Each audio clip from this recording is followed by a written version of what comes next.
Write in the comments which country you're watching from and which sultan fascinates you the most. If you're interested in the hidden stories of the Ottoman Empire, subscribe to the channel. In the heart of the Topkapı Palace, whispers turn to poison. A new sultan ascends the throne, a man of arts, music, and Western ideals, hailed as a savior. But within weeks, the palace corridors echo not with reform, but with the chilling sound of a mind unraveling. Was he truly mad?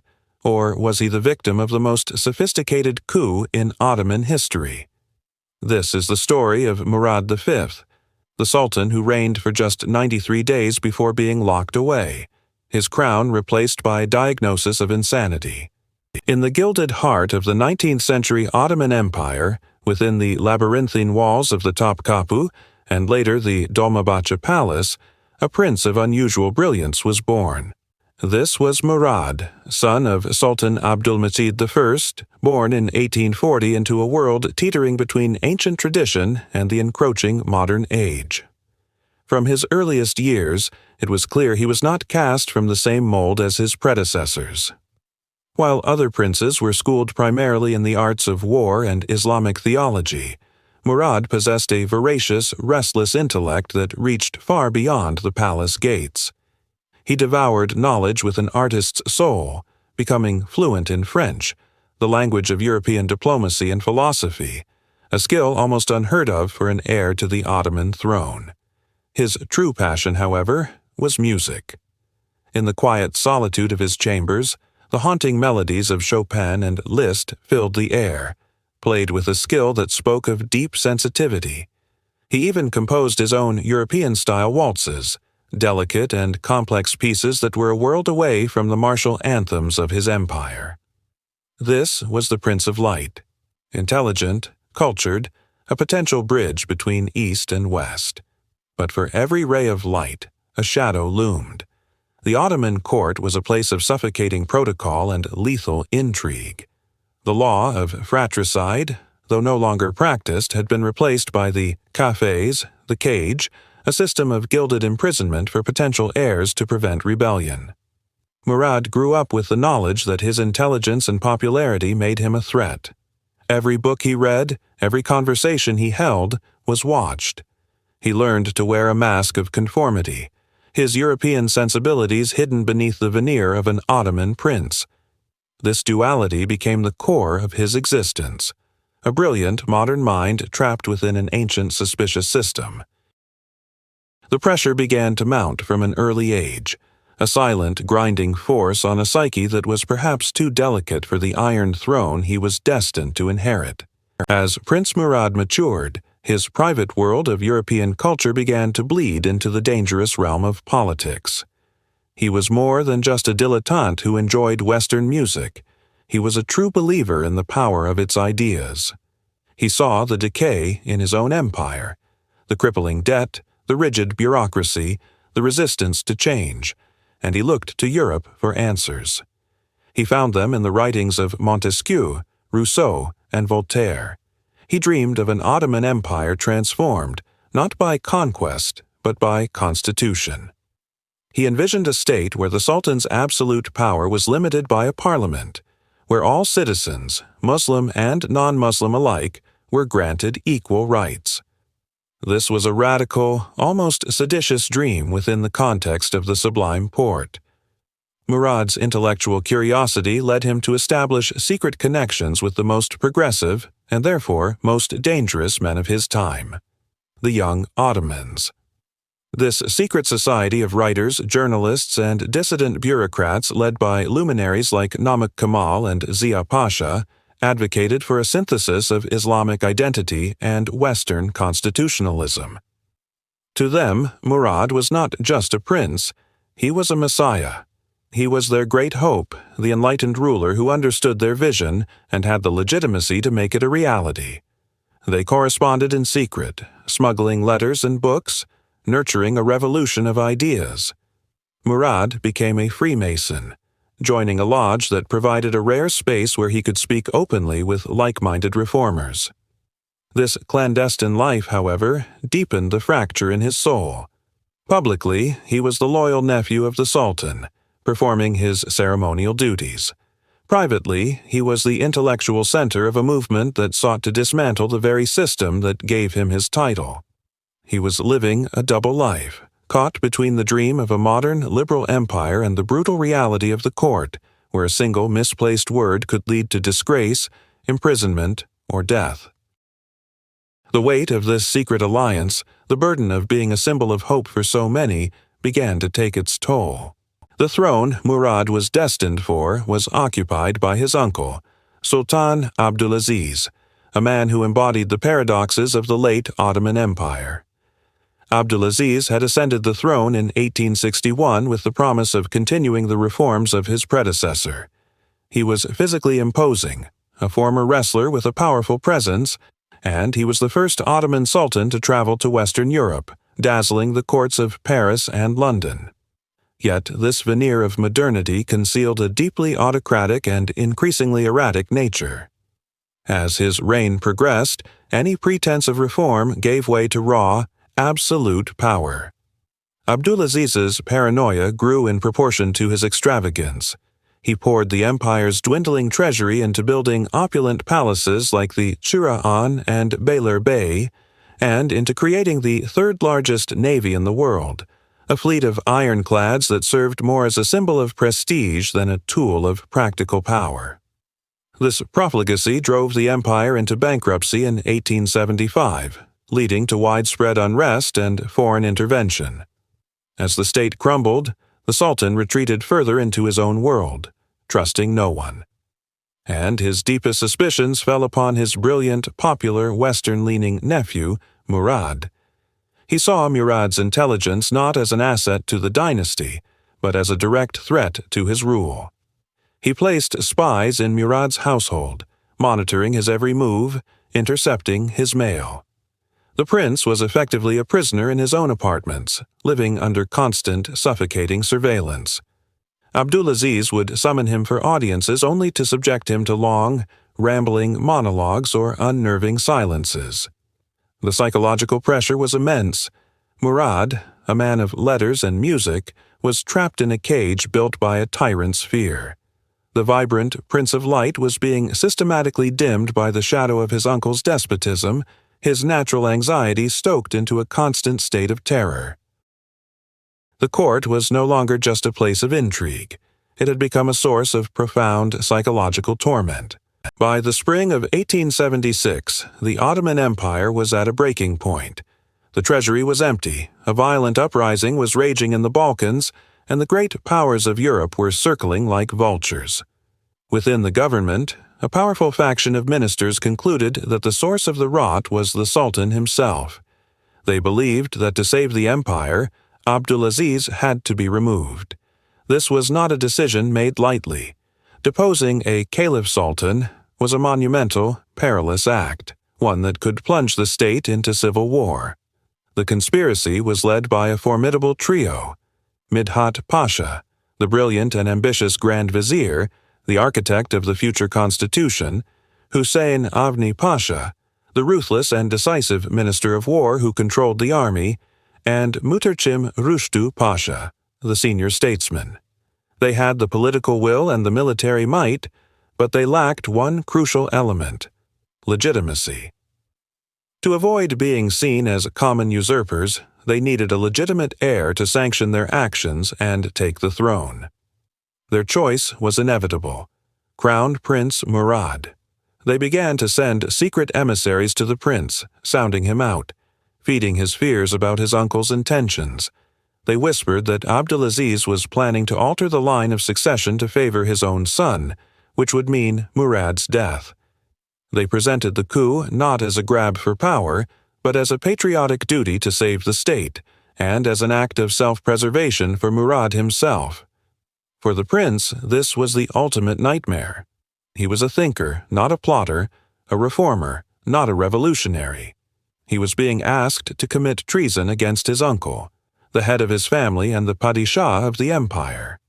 The moral and psychological conflict was agonizing. He vacillated, paralyzed by fear and indecision. He was terrified of Abdülaziz, but he was equally terrified of the bloody consequences of the coup. For weeks the conspirators pressured him, warning that his hesitation would be the death of them all, himself included. Finally, cornered and broken down by fear and a sense of fatalistic duty, Murad gave his consent. The whisper of treason had become a roar, and with his reluctant nod, the die was cast. The night of May 29, 1876, was not a night for sleep in Constantinople. A tempest raged over the Bosphorus, its violent winds and lashing rain a pathetic fallacy for the political storm about to break over the Ottoman Empire. Inside the gilded cage of his apartments, Crown Prince Murad paced like a captive animal. For years he had been the great hope of the reformers, a man educated in the European style, a lover of music and literature, a mind open to the constitution that men like Midhat Pasha promised would save the dying empire. But hope is a dangerous currency. The summons had come, delivered in hushed tones by the architects of the plot, Midhat Pasha, the Grand Vizier of Reform, and Hussein Avni Pasha, the iron-willed Minister of War. The time was now. His uncle, the autocratic and increasingly erratic Sultan Abdülaziz, was to be deposed. It was a moment Murad had both longed for and dreaded. The plan was audacious, a masterclass in military precision. While the city slept, believing the sounds of marching to be mere drills, elite troops under the command of Süleyman Pasha, head of the military academy, began to move. They did not storm the gates of Dolmabahçe Palace. They simply surrounded it, a silent, disciplined ring of steel. The telegraph lines were cut. On the water, the Imperial Navy, loyal to the conspirators, formed a formidable blockade, its cannons aimed squarely at the Sultan's residence. Every escape route was sealed. Murad was not a warrior, he was a sensitive, artistic soul, already plagued by anxiety and a reliance on alcohol to soothe his frayed nerves. He knew that if this failed, his life was forfeit. The weight of 3 continents, 6 centuries of imperial legacy and the lives of every man involved now rested on his trembling shoulders. The coup was not a battle of swords, but of wills, unfolding in the shadows of a stormy night. As the first gray light of dawn broke through the storm clouds, the conspirators made their move. There was no grand battle, no heroic charge. The end of Sultan Abdülaziz's reign came with a quiet, chilling finality. A delegation of high-ranking officers, their faces grim and unreadable, entered the Sultan's chambers. They found him awake, a man already consumed by paranoia, who had long suspected the betrayal simmering within his own court. The formal demand for his abdication was read aloud, a cold, legalistic document that stripped him of his titles, his power, and his divinity as Caliph of Islam. The shock, when it finally registered, was profound. This was a man who believed himself to be the shadow of God on earth, now reduced to a prisoner in his own home. His pleas and protests were ignored. Stripped of his imperial regalia, he was escorted from the opulent halls of Dolmabahçe, the palace he had so lavishly embellished. He was bundled into a small caique, a simple boat, a stark contrast to the magnificent imperial barge he was accustomed to.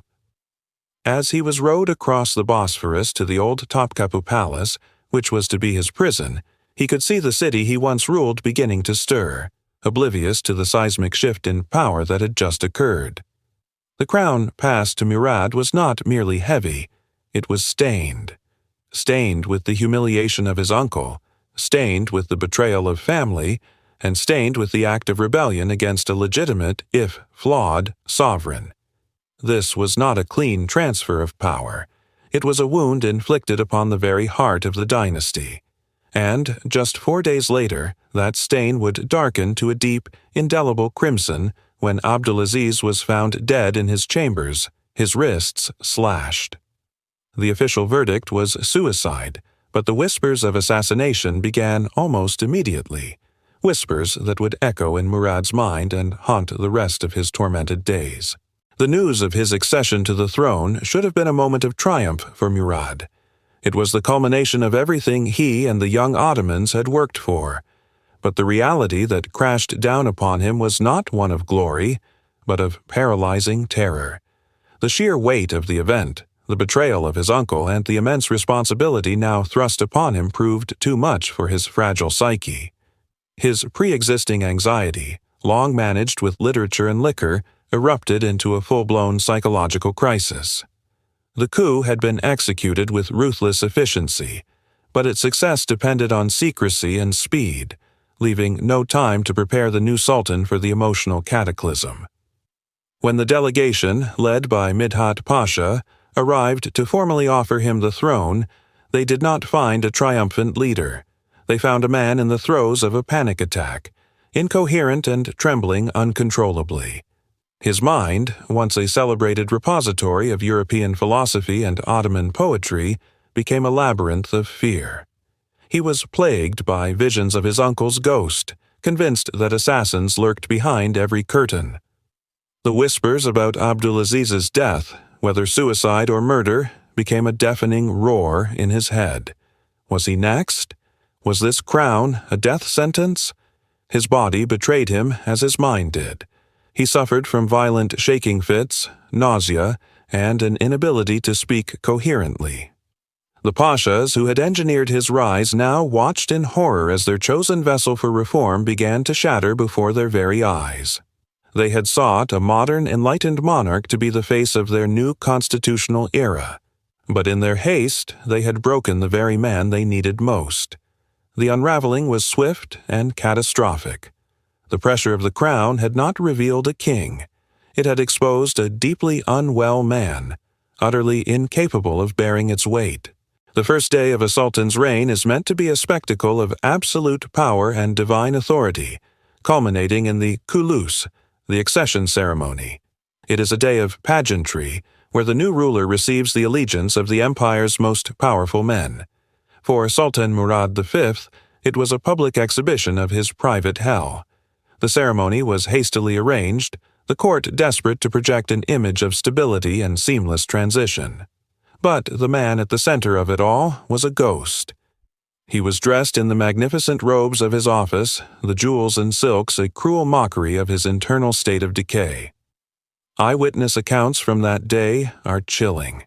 He had to be physically supported by attendants as he walked. His eyes were wide with terror, darting around the throne room as if expecting an attack at any moment. When it came time to receive the oath of fealty, his hands trembled so violently he could barely extend his arm for the pashas to kiss his robe. His speech, traditionally a powerful declaration of intent, was a series of mumbled, incoherent phrases. The grand pronouncements of a new constitutional era, the very reason for the coup, went unsaid. The silence was filled with the worried whispers of the court. Ministers and foreign ambassadors exchanged nervous glances. This was not the confident, liberal reformer they had been promised. This was a broken man, a puppet whose strings were already snapping. The pashas, particularly the formidable Hussein Avni, tried to control the situation, guiding Murad through the motions, their faces masks of strained composure. But the damage was done. The first day of his reign was not a beginning, but an end. It was the moment the entire Ottoman elite realized they had made a catastrophic miscalculation. They had deposed one troubled sultan only to install another whose mind was already lost to the shadows. The news of his accession to the throne arrived at Turan Palace like a thunderclap. For years, Shehzade Murad had been the center of a circle of liberal reformers, the great hope for a constitutional future. He had dreamt of this moment, planned for it, corresponded in secret with European intellectuals about it. But when the architects of the coup, led by the formidable war minister Hussein Avni Pasha, arrived to escort him to power, they did not find a triumphant new sultan. They found a man shattered by fear. The deposition of his uncle, Sultan Abdülmecid, had been a brutal, chaotic affair, and Murad, a man of refined sensibilities and fragile nerves, was horrified by the raw violence of it all. He had wanted reform, not a bloody overthrow. Then, just 4 days into his reign, the ultimate horror, Abdulaziz was found dead in his chambers, his wrists slashed. The official verdict was suicide, a story so thin it was transparent. Whispers of assassination echoed through the marble halls, and each whisper was a dagger in Murad's mind. He had not ordered this, had not wanted this. Yet the blood was on his hands, the stain on his reign. The weight of the Ottoman throne, which had crushed so many men before him, descended upon Murad V with the force of a physical blow. His already delicate constitution, weakened by years of anxiety and a fondness for French cognac, crumbled completely. Sleep offered no escape, only nightmares. He started at shadows, convinced assassins lurked behind every silken curtain. He would pace his chambers for hours, muttering to himself, unable to focus on the simplest of state papers. The pashas who had placed him on the throne watched with growing alarm. Their great reformer, their puppet, was breaking before their very eyes. They tried to conceal it, to manage him, to present a facade of stability to the world. But the panic was no longer confined to the Sultan's mind. It was seeping out, poisoning the very heart of the empire. The government was paralyzed. With the Balkan provinces erupting in rebellion and the treasury utterly bankrupt, the Ottoman Empire needed a firm hand at the helm. Instead, it had a phantom. Midhat Pasha, the Grand Vizier and the true power behind the throne, knew the situation was untenable. The secret of the Sultan's madness could not be kept for much longer. A decision was made, one that blended modern science with ancient political calculus. They needed a diagnosis, an official verdict that would give them the justification they needed for the unthinkable, deposing a second sultan in as many months. For this task, they summoned not an Ottoman physician, whose loyalties might be questioned, but a renowned European specialist, Dr. Wilhelm von Leidesdorff of Vienna. Leidesdorff was a pioneer in the field of psychiatry, a man of science who could lend an unimpeachable air of objectivity to the proceedings. He was brought to the palace under a veil of secrecy. There, in a gilded room that had become a prison, he examined the Sultan. He found a man in the grips of profound psychological distress, incoherent, paranoid, plagued by hallucinations, and prone to fits of weeping. Murad was likely suffering from what we might today call an acute psychotic break, triggered by the immense trauma of the coup and his uncle's death, layered on top of pre-existing anxiety and alcoholism. Leidesdorff's medical opinion was swift and damning. The Sultan was suffering from a mental derangement that was, in his expert view, incurable. But was this purely a medical conclusion? Or was it the diagnosis his powerful employers needed to hear? Leidesdorff was not operating in a vacuum. He was surrounded by men desperate for a specific outcome. His report became the ultimate political weapon, a scientific justification for a palace coup. It transformed Murad from a monarch into a patient, from a ruler into a madman who needed to be removed for his own good, and for the good of the state. The pleas of Murad's mother, the powerful Shevkefsa Kadın, were dismissed. Against the cold authority of a doctor's note, a mother's love stood no chance. The reign of Murad V lasted for 93 days. It was a season of fire, a brief, tragic interlude where all the hopes of an empire turned to ash. He was meant to be the dawn of a new era. A man fluent in French, a composer of Western-style classical music, a correspondent with European liberals, Murad was the chosen vessel for the Ottoman constitution, the Kanun-u Esasi. This document, championed by Midhat Pasha, was supposed to transform the absolute monarchy into a constitutional one, saving the empire from its internal decay and external enemies. But the man chosen to promulgate this great reform could barely sign his own name. The machinery of state ground to a halt. Critical meetings of the Imperial Council were held without the Sultan. Foreign ambassadors who requested audiences were given polite excuses. The most sacred public rituals, which served to legitimize a sultan's rule, became impossible trials. His official accession ceremony, the girding of the sword of Osman, had to be drastically simplified because he was too agitated and disoriented to endure the full procession. His appearance at the Friday prayer, a vital public display of the Sultan Caliph's authority, was a disaster. He was visibly terrified, his eyes darting around wildly, and he had to be rushed back to the palace before the service was even over. While Murad trembled in his gilded cage, the world outside burned. In the Balkans, the Serbian-Ottoman War raged, a brutal conflict that was draining the state's last resources and inflaming nationalist passions across the region. The great powers of Europe watched like vultures, circling and waiting for the sick man of Europe to finally collapse. The 93 days were a countdown to oblivion. The government, run by a committee of pashas, lacked the ultimate authority that only a functioning sultan could provide. Their coup, intended to install a pliable, forward-thinking monarch, had backfired catastrophically, leaving the empire rudderless in the middle of a perfect storm. The great hope for reform had become the empire's greatest liability. As Murad's star fell, another was quietly rising. His younger half-brother, Shehzade Abdülhamid, had spent his life in the shadows. Where Murad was flamboyant, westernized, and sociable, Abdülhamid was pious, reserved, and notoriously shrewd. He had cultivated an image of a man more interested in carpentry and managing his personal finances than in matters of state. He watched his brother's tragic reign unfold from a distance, playing the part of the concerned, loyal sibling. But beneath the calm exterior was a brilliant political mind, patient and calculating. The ruling pashas were now trapped. Their grand project was in ruins, and their insane sultan was a threat to their own survival. In their desperation, they turned to the next in line. Midhat Pasha, the architect of the constitutional movement, approached Abdülhamid with a fateful proposition: the throne. But it came with a condition. Abdülhamid must agree to proclaim the constitution that Murad was supposed to have enacted. This was the moment Abdülhamid had been waiting for. He did not seize the opportunity eagerly. Instead, he employed a masterful gambit. He expressed grave concern for his beloved brother's health. He questioned the morality of deposing him.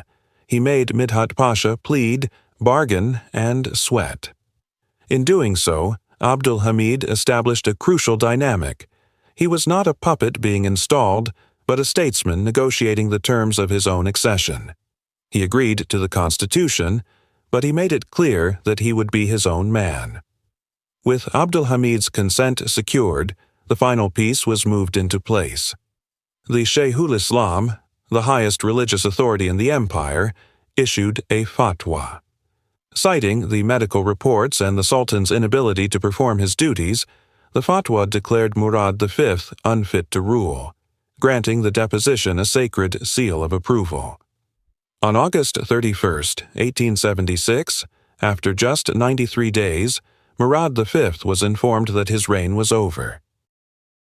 As he was escorted into a lifetime of gilded imprisonment, his brother ascended the throne as Sultan Abdülhamid II. The liberal dream was dead.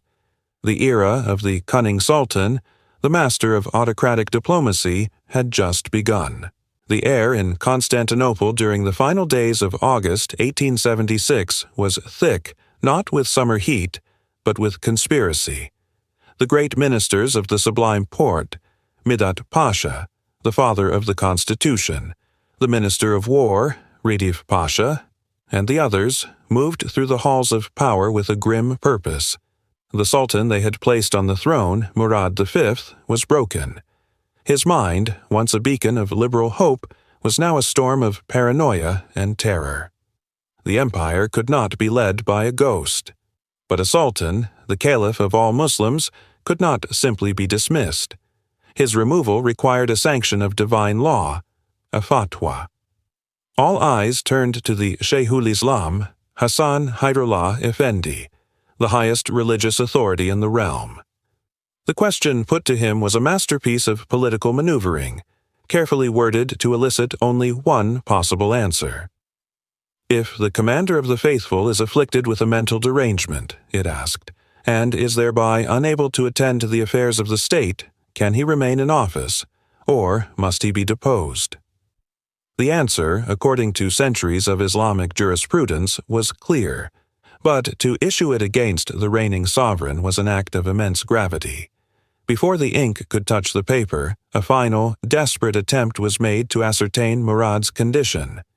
The imperial physicians, including the respected Dr. Capellion, were dispatched. They found the Sultan in a state of profound distress, trembling, incoherent, and terrified of his own shadow. While some held out hope for his recovery, the political clock was ticking. The ministers needed a definitive judgment, and they applied immense pressure to get it. The physician's report was bleak, confirming the worst fears of the court.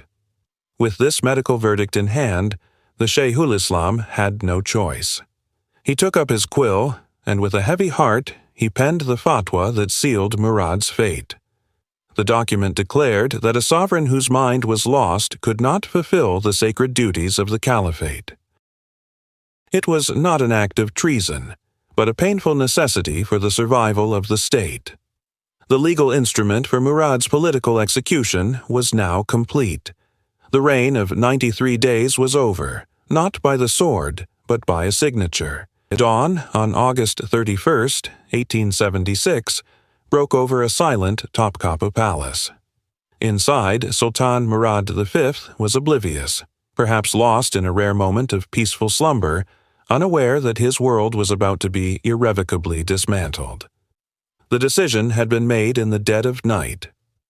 As the first light touched the minarets of the city, soldiers quietly secured the palace grounds. A delegation of high-ranking ministers, led by Midhat Pasha, approached the Sultan's chambers. Their faces were masks of solemn duty, hiding the tension of the moment. They were about to depose the man they had championed just 3 months prior. The news was delivered to Murad not with a shout, but with a quiet, devastating finality. He was no longer the Sultan. His brother, Abdul Hamid, was to take the throne. Murad's reaction was not one of rage, but of shattered confusion. He stared at the men before him, his eyes reflecting a deep well of betrayal and incomprehension. The man who had dreamed of a constitutional monarchy was now a prisoner of the state he was meant to lead. In another part of the palace, his younger brother was being awakened with the news of his own ascension. The contrast was brutal.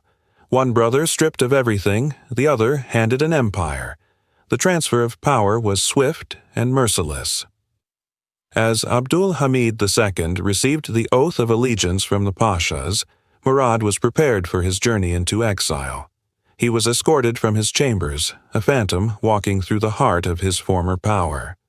A small, unassuming caïque waited at the palace docks. Under a gray, overcast sky, Murad boarded the vessel. The short journey across the Bosphorus to Turan Palace was a voyage between two worlds. Behind him, Topkapı, the symbol of absolute authority for centuries. Before him, the magnificent facade of Turan, soon to be his prison. As he stepped onto the shore and the palace gates closed behind him, the sound echoed across the water, the final, definitive end of a reign and a dream. Turan Palace was one of the most splendid imperial residences on the Bosphorus, a marble jewel of Neo-Ottoman architecture. For Murad, it became the most beautiful prison in the world. The term gilded cage fails to capture the psychological reality of his confinement, which would stretch for nearly 28 years. His brother, the new Sultan Abdul Hamid II, was consumed by a deep-seated paranoia. He feared that Murad, the deposed constitutionalist, could become a rallying point for his enemies. Thus, Turan was transformed into a fortress. The windows facing the city were boarded up or painted over, severing all visual contact with the outside world. An army of guards patrolled its walls and waters day and night. No one could enter or leave without the Sultan's express permission. Murad was not alone. He was imprisoned with his entire family, his consorts, his children, and a retinue of servants, all sharing his fate. This small captive court lived in a state of suspended animation. Days bled into one another, marked only by the changing seasons on the Bosphorus, glimpsed through the high garden walls. Yet, within this suffocating isolation, Murad sought refuge. His mind, though fragile, found solace in the two passions that had defined his life: music and Freemasonry. He spent countless hours at his grand piano composing waltzes, etudes, and marches that echoed with a profound melancholy. His compositions became his diary, a language for a sorrow that could not be spoken. He also clung to the ideals of his Masonic past, reading voraciously from the library he was allowed to maintain. These pursuits were his anchor in a sea of despair, moments of lucidity and creativity that defied the official narrative of his incurable insanity. But the ever-watchful eyes of Abdülhamid's spies were everywhere. Every meal was inspected, every piece of laundry checked for hidden messages. Life inside Turan was a quiet, desperate war against oblivion, fought in the silent corridors of a palace that was both a home and a tomb. Though Murad was physically erased from the world, his ghost haunted the reign of Abdülhamid II. He became the Shadow Sultan, a powerful symbol for all those who opposed the new sultan's increasingly autocratic rule. To the young Ottomans and the reformists, Murad wasn't an insane invalid. He was the rightful, liberal monarch, a political martyr locked away by a usurper. This belief fueled several audacious plots to restore him to the throne. The most dramatic of these was the Ali Suavi incident in 1878. Suavi, a radical intellectual and journalist, led a mob of armed refugees in a desperate assault on Turan Palace. They stormed the gates, intending to free Murad and declare him sultan once more. For a terrifying moment it seemed they might succeed. Chaos erupted inside the palace as guards clashed with the attackers, but the plot was brutally crushed. Suavi was killed in the melee, and the attempt ended in bloody failure. The incident only deepened Abdülhamid's paranoia, leading to even stricter security around his imprisoned brother. Yet the conspiracies continued. A more sophisticated plot was hatched by the Scalieris Aziz Bey Committee, a group of high-ranking Freemasons and officials who believed Murad had fully recovered. They established a clandestine network, attempting to communicate with the former sultan through secret messages, sometimes baked into loaves of bread or relayed by sympathetic servants. Murad himself was aware of these efforts. His surviving secret correspondence reveals a man who believed he was fit to rule again. He was cautious, fully aware of the danger, but he was no passive pawn. He was an active, hopeful participant in the dream of his own restoration. From behind the silent walls of Turan, he played a dangerous game of chess with his brother's secret police. Each plot, however, was discovered and dismantled by Abdülhamid's formidable spy network. The conspirators were arrested, exiled, or executed. While all attempts to free him failed, they cemented Murad's status. He was the living embodiment of an alternative path the Ottoman Empire could have taken, a constant, invisible threat that shaped the fears and policies of his brother's long and troubled reign. The air on May 20th, 1878, was thick with desperation. For nearly 2 years, Sultan Abdülhamid II had consolidated his power, his grip tightening around the empire while his brother, the deposed Murad V, languished in the gilded prison of Turan Palace. But hope, however faint, had not been entirely extinguished. It flickered in the heart of a fiery intellectual named Ali Suavi. A radical, a writer, and a fervent believer in Murad's cause, Suavi saw the confined sultan not as a madman, but as the rightful, liberal ruler the empire desperately needed. He gathered a force born of misery, hundreds of Muslim refugees displaced by the recent disastrous war with Russia. They were angry, dispossessed, and easily swayed by Suavi's charismatic promise of a restored, just sultan. Armed with clubs and a burning sense of purpose, they stormed the palace. The guards were overwhelmed. The mob surged through the lavish corridors, their rough shouts echoing in halls built for whispered intrigue. They reached Murad's chambers and threw open the doors. But the man they found was not the savior they envisioned. After 2 years of crushing isolation, paranoia, and psychological torment, Murad was a shadow. Confronted by the wild-eyed Suavi and the roaring crowd, he was not galvanized into action. He was paralyzed by terror. He shrank back, confused and overwhelmed. The moment of opportunity was lost in a heartbeat. Before any sense could be made of the chaos, the formidable chief of the Beşiktaş police, Hasan Pasha, arrived with his troops. The counterattack was swift and brutal. In the bloody melee that followed, Ali Suavi was struck down and killed, his dream of restoration dying with him. The incident was over as quickly as it had begun. For the conspirators, the price was exile or execution. For Murad, the consequences were even more profound. The failed rescue attempt proved to his brother Abdülhamid that he remained a potent symbol. The last sliver of hope for his freedom was extinguished. The walls of Turan Palace, already a prison, now became a tomb. After the bloody failure of the Ali Suavi incident, the world shrank for Murad. The last echoes of political relevance faded, replaced by an impenetrable, suffocating silence. His brother, Sultan Abdülhamid II, a master of paranoia, sealed Turan Palace from the world. The gates were locked, the staff replaced with loyal spies, and a flotilla of guard-boats patrolled the Bosphorus, ensuring no one got in and, more importantly, that Murad never got out. For 28 years, an entire generation, this was his reality. He was the ghost in the palace, a non-person whose existence was a state secret. From his ornate windows, he could watch the lifeblood of the empire flow past. He saw steamships replacing sailing vessels, the city of Istanbul transforming, foreign dignitaries arriving at the shores of a capital he could no longer touch. He was a spectator to his own era, separated from it by a pane of glass and an unbreachable wall of fear. His family, including his wives, sons, and daughters, were his fellow prisoners. They created a small, self-contained world within the palace walls, a court with no kingdom, a dynasty with no future. Days bled into weeks, weeks into years. The passage of time was marked not by events, but by the changing seasons on the Bosphorus and the slow aging of his own reflection. The psychological toll was immense. The frantic anxiety of his early confinement gave way to a deep, settled melancholy. Hope, once a burning fire, was now a cold ash.